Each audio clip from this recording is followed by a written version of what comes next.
जुआ, मदिरापान, परस्त्री गमन, हिंसा, असत्य, मद, आसक्ति और निर्दयता, इन सब में कलयुग का वास है।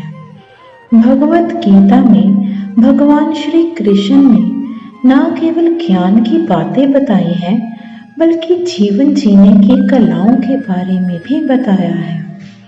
भगवान श्री कृष्ण ने अर्जुन को जो गीता का उपदेश दिया है, वह हर मनुष्य के लिए प्रेरणा स्रोत साबित हो सकता है।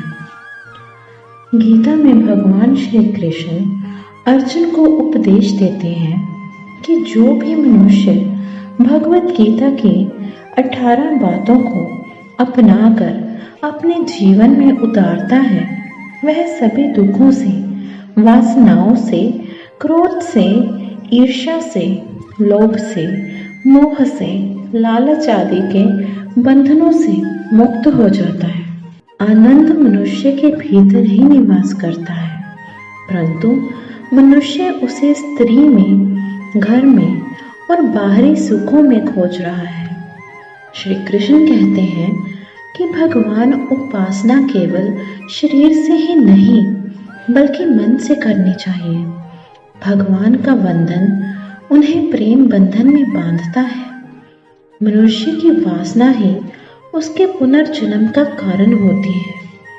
इंद्रियों के अधीन होने से मनुष्य के जीवन में विकार और परेशानियां आती हैं।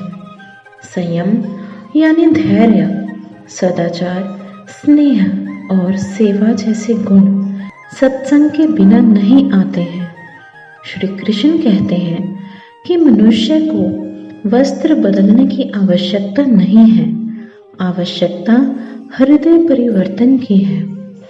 जवानी में जिसने ज्यादा पाप किए हैं, उसे बुढ़ापे में नींद नहीं आती।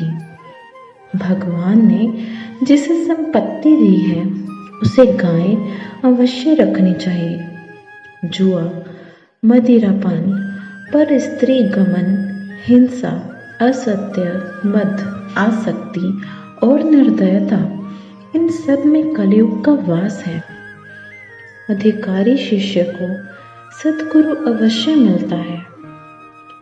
श्री कृष्ण कहते हैं, मनुष्य को अपने मन को बार बार समझाना चाहिए कि ईश्वर के सिवाय उसका कोई नहीं है। साथ ही यह विचार करना चाहिए कि उसका कोई नहीं है, साथ ही वह किसी का नहीं है। भोग में क्षणिक सुख है, साथ ही त्याग में स्थायी आनंद है।